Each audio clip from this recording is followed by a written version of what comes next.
Alright, well, I'm here now at the PlayStation Store on PlayStation 4. I'm trying to see if I can get a hold of a copy of the Destiny 2 beta now, but it is not going too well. Because everywhere I keep clicking for every link that's supposed to take you to it, it's not working.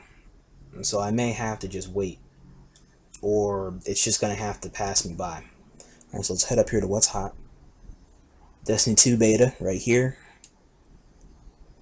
Content cannot be selected at this time.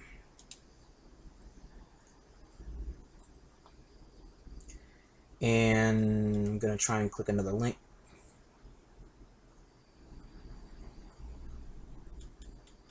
As soon as I can find one. That's the Injustice 2 link. Popular. We got this, Total Digital. We got the Shadows of Mordor, Crash Bandicoot, and the Destiny 2 beta. So I'm going to click on the Destiny 2 beta here. Also, content cannot be selected at this time, so it's overall, I can't select it and try and get it from the PlayStation Store, so I'm just going to have to go based off of the one time I was able to actually sit and wholeheartedly play the game off of a share play file. So I'll get ready to go over my thesis shortly. Ooh, this Diablo DLC is cheap.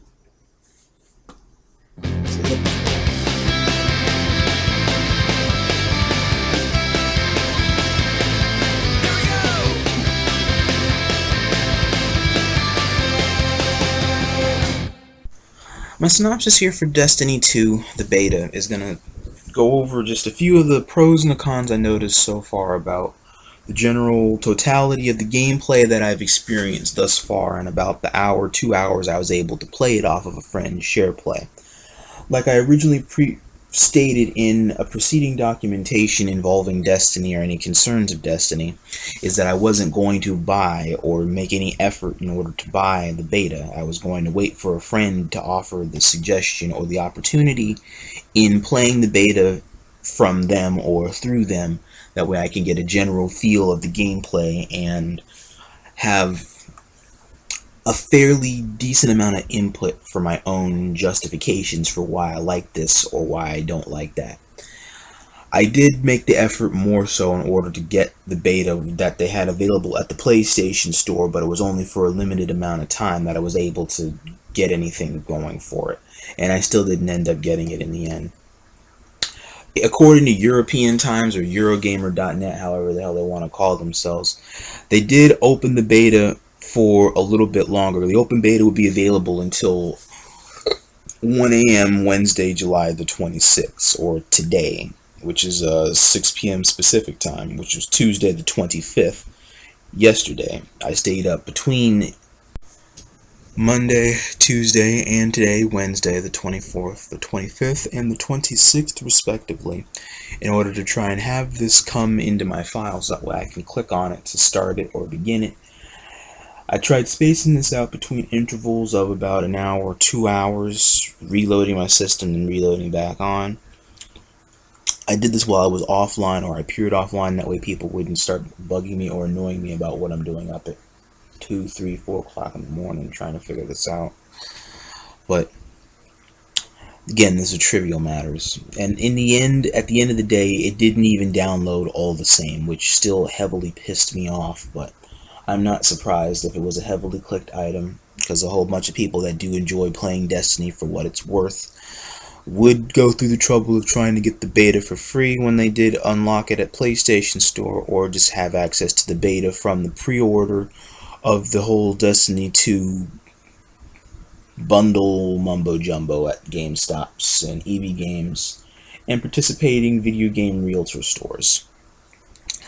And so my duty here, since I was able to have a friend give me the opportunity in playing the game, I'm just going to give as best of an educated perspective on the game as possible at this point.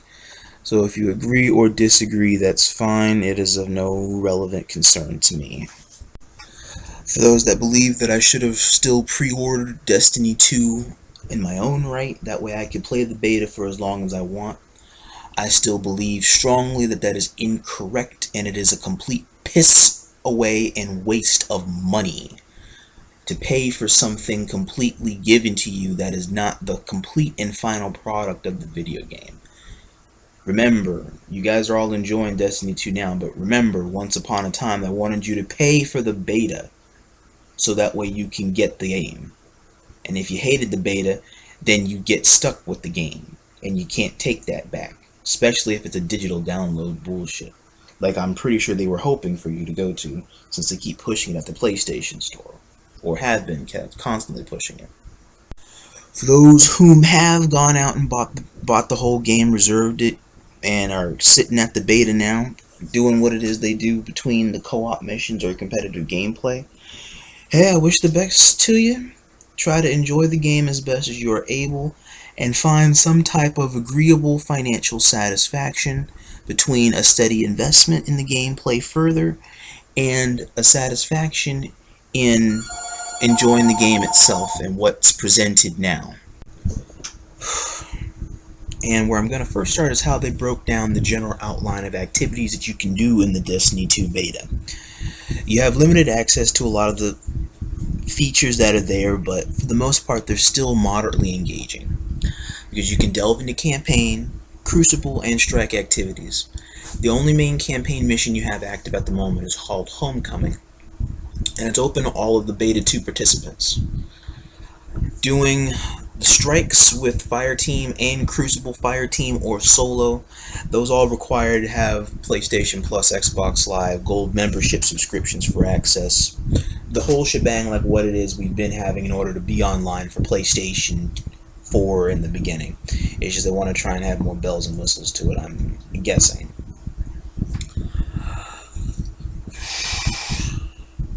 When the campaign for Homecoming launches, you go through a whole lot of really good character customizations before you go into there. There's no matchmaking for that main mission, it's just a one-player only mission. Character customizations is exactly how it is in the first game. You can go a little bit more into detail here. It's just the graphics themselves look a little bit better on Destiny 2 than Destiny 1 for logical reasons, I guess, since Destiny 2's details would be better than Destiny 1's, so I don't know. And then for Crucible, the main game modes that you have that are TDM relevant are just Countdown and Control. Countdown, Attack and Defend, objective game types with basic elimination rules. First team to 6 rounds, score limit wins the match. And then you got the Control, where the teams compete to control objective zones to grant points when defeating opponents. You reach the score limit or you have the highest score by the end of the whole thing, that wins the match. So Control, Conquest, Domination, however you want to look at it, pretty much what that is. That one you can do with matchmaking. Fire team size, they actually increased it so you can have up to about 3 to 4 people at one time. And then strikes, you have access to the one and only strike, the inverted spire, I believe is what it is, which is on the planet Nessus, which is one of the new planets that's in the solar system to explore. Players have access to the one strike only, and then you're placed into a fire team in order to complete the objective and proceed through the beta as such. And then that's it. Now, an interesting food for thought here that I wanted to point out was that on the Bungie.net website, it posted a link about a title known as Known Issues, which states that as this is a beta build, which means that it is not the final product, what I'm telling you, some issues will be present and may impact the general flow or consistency of gameplay. And please note the following, and I'm going to quote you what it is that it originally states here. In networking, players may experience a variety of networking errors or error codes when attempting to play the beta. Bungie will be testing server stability throughout the beta, which may cause error codes to appear periodically. In Crucible, players sometimes are kicked to orbit after witnessing a black screen when entering a countdown match or upon exiting the next feature match in the playlist or in succession gameplay. Location names sometimes do not appear during Crucible gameplay. During strikes, players may sometimes be placed at the beginning of the inverted spire strike activity when joining in progress, so it'll look like you already made a jump all the way to the objective when you just loaded in. which would probably be a highly delayed load-in time into the match or into the strike session at hand. And then in general, when sandbox balancing is still taking place, some weapons or abilities may have higher or lower damage than is intended or what will actually transpire. Now, all content has been localized in all languages. Now, I pulled this up and I bring this up on the articles on Bungie.net because it points out here that Bungie was well aware of the fact that this is a beta format and everything that's here may not be the finalized product that's going to be coming out in the coming month. And so they built a heads up with a list of all the likely things that may or may not happen during your really good gameplay that's going on here. So after a while, once you get settled into the gameplay and you start either liking it a lot or it's like, it's okay, I can get used to this a little bit. Then you got bullshit like this that may happen every now and again and you don't know why that is. Now you know why that is, because this is all expected to happen. And so I can appreciate the fact that they went through the added trouble to give the players a heads up as to, okay, there are going to be bugs in the system. These are said bugs that may or may not happen while you're playing. I like that, and I can appreciate that type of knowledge ahead of time. So I'll give that a plus.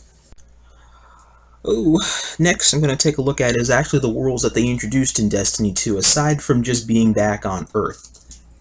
As you know, the original tier from Destiny 1 was Earth, the Moon, Venus, and the Dreadnought on the outskirts of... Venus, Mars, Earth, Venus, Mars, and the Moon. And then there was going to be the planet Jupiter, but they gave the Dreadnought instead during the Taken King DLC, which is right on the outskirts of that. Here they have just the 4 planets that are introduced so far in the beta, which was Earth, a planet called Titan, another thing called Ten, and then the planet Nessus.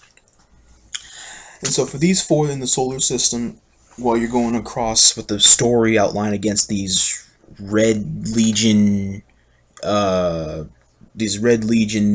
militarized Cabal individuals, there's a lot to explore with these 4 specific planets at this time.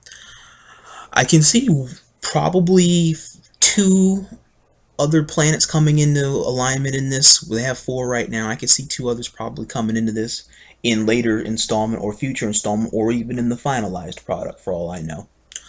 But I will say that the exploration is very new, stepping on new virgin soil. The adventures that you can do on there seem to be pretty good. The graphics when you first step foot on all the planets are very breathtaking and surreal. And each one seems to pertain to a different characteristic of the general tower or community's enveloped feelings based off of the end of Destiny 1 into Destiny 2. Each planet has something to take away or to give. And so it's like giving each civilization on each planet its own identity, which is pretty neat. I also find it fascinating that they balanced that thought I just stated with more interactive, non-playable characters that look like they can play bigger roles as the story develops.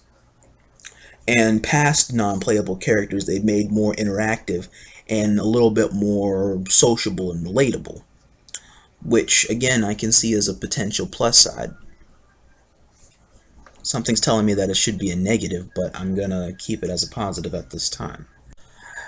Next up, the enemy tier system I saw is a number of... It doesn't really feel like it's anything new, to be honest with you. All of the enemy types there for the new types of Cabals, they're basically the repainted or regrafted elites from the past Destiny game that you usually don't see around that lot, unless you're playing the Valis to Ark mission on the first game, or maybe even the Cabal Brothers Strike. There's basically those types of elite Cabal that have just been repainted and look differently in more armor when they're trying to work with this Dominus Gaul guy, or however it is with the Cabal's elite red Legion soldier outline. I mean, granted, they look nice, but good looks can only get you but so far in a gameplay that should make you be stronger, not look stronger. Like, increased sense of difficulty would probably supersede looking good. And then, for the small amount of time I was able to do Crucible, I can take a look into the weapon mechanics, because the primaries and the secondaries are very different from what I was able to engage, since I was playing on a friend's Titan and then he shifted to a Warlock. But combatively speaking, not everything felt overly balanced, and that was something I automatically expected going into that, since, again, beta format. The way you're moving around and trying to do that, I have to wonder if the hit markers or the hit boxes have increased some, because I noticed that shots that don't miss do miss, or they do less damage, and shots that look like they should not hit at all still do hit accordingly, or they hit randomly. And then lastly, all I can look at lastly is just the character outlines themselves between the Hunter, the Titan, and the Warlock, which from doing Crucible was highly obvious about what advantages and disadvantages were given or taken away in how they generally move or function, before we get into how they actually just do battle. Starting off with the Titan, because the Titan, they turned it into more of a tank than an actual mobile fighter like it was in the previous installation, because they reduced the speed in order to make it so it can be more of a sponge to damage.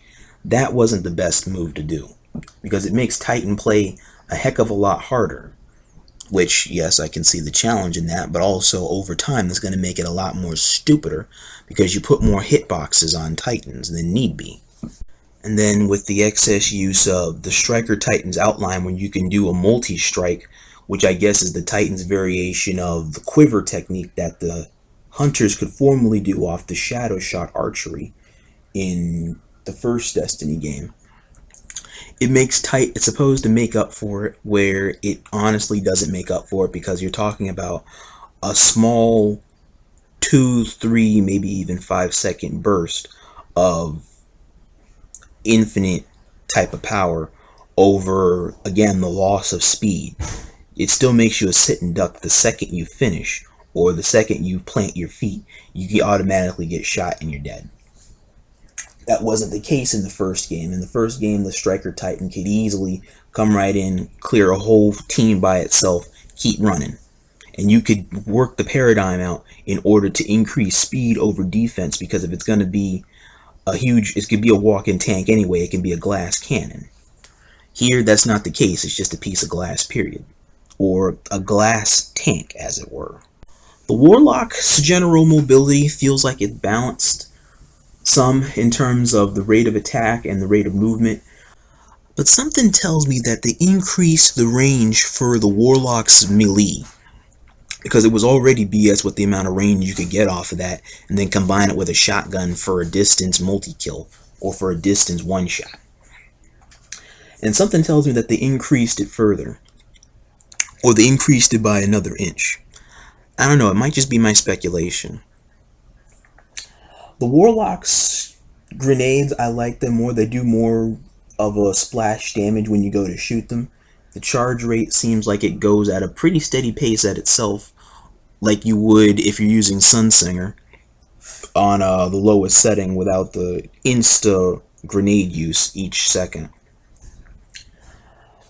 And the Hunter's ability, actually that goes into the Sunsinger thing also, because their ability, I believe, is to use that fire sword, which is an interesting ability to use. It's something that's very different, and it can be pretty likable to use, but it can also be highly spammed from what I can see.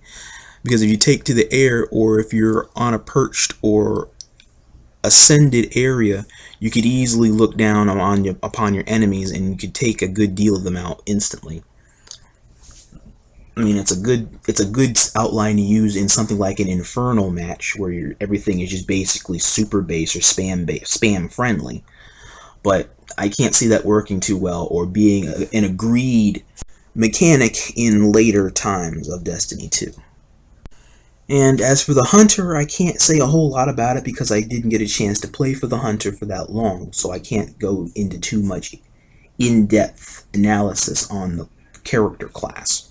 But from what I can feel, it feels like the Hunter's general mobility was restored back to how it originally was in Year 2 of Destiny 1. And that's where it needs to stay.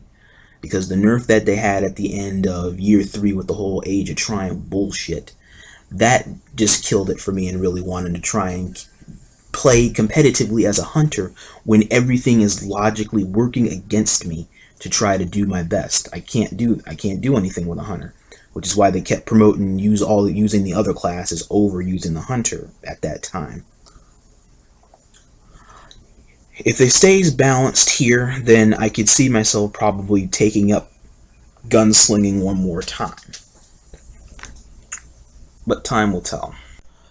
Another point I was disappointed about some was the use of the Destiny ships, because you can't do anything else further with the ships other than just do them at main menu or use them and take them into the next objective. I was expecting there to be something like a mini game of some sort where you can make use out of them, but this was just a personal expectation that would allow more of an engagement in just sitting there waiting for the next game to load in or waiting for a raid team to load in. You just got something to do to fiddle with while you're there.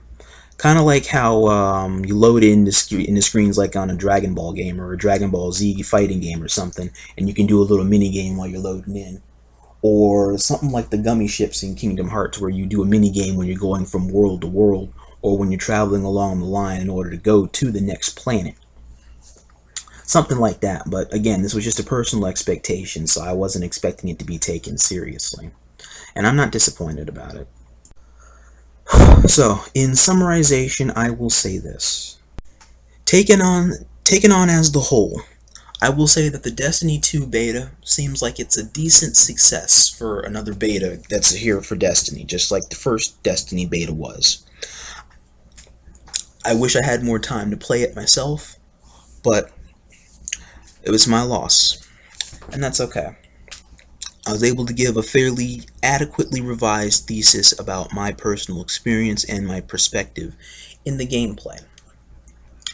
I'm not happy about there being known bugs in the system that were stated ahead of time rather than addressed ahead of time. And I can see they're trying to take the time in order to slowly address the bugs as we're going along and as the beta is still presented. Well, the closed beta now, because it's no longer open.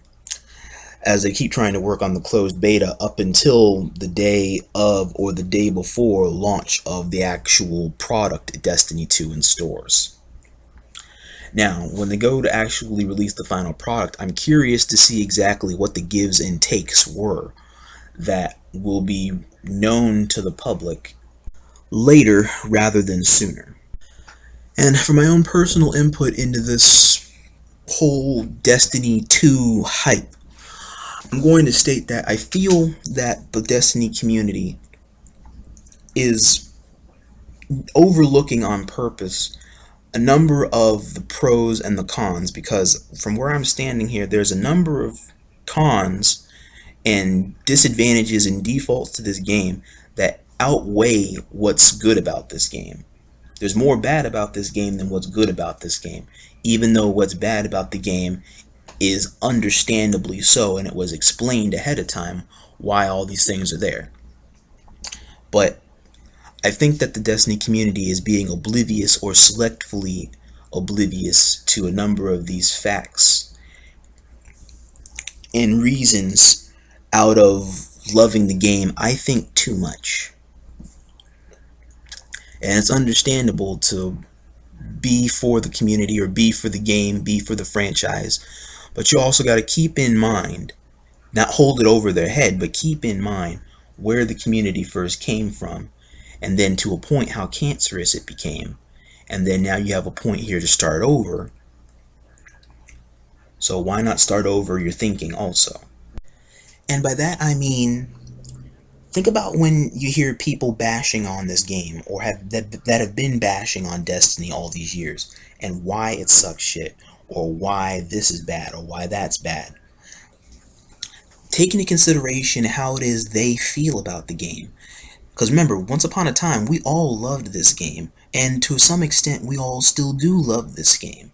And that's why we input a lot of our strong feelings on it. And I noticed that when some of us input our feelings that don't seem to be well appreciated, or are not respected or heard in general, then suddenly you just cast the whole opinion aside like it's nothing. When it is something, it could potentially be everything, or a deciding thought that changes your perspective on how you feel, and in turn affects both your gameplay and affects how you view everything that's come to pass around you. When it comes to having a group opinion or general total consensus or collective idea about something, it does create a ripple effect, whether or not you choose to see it or not, or believe it or not.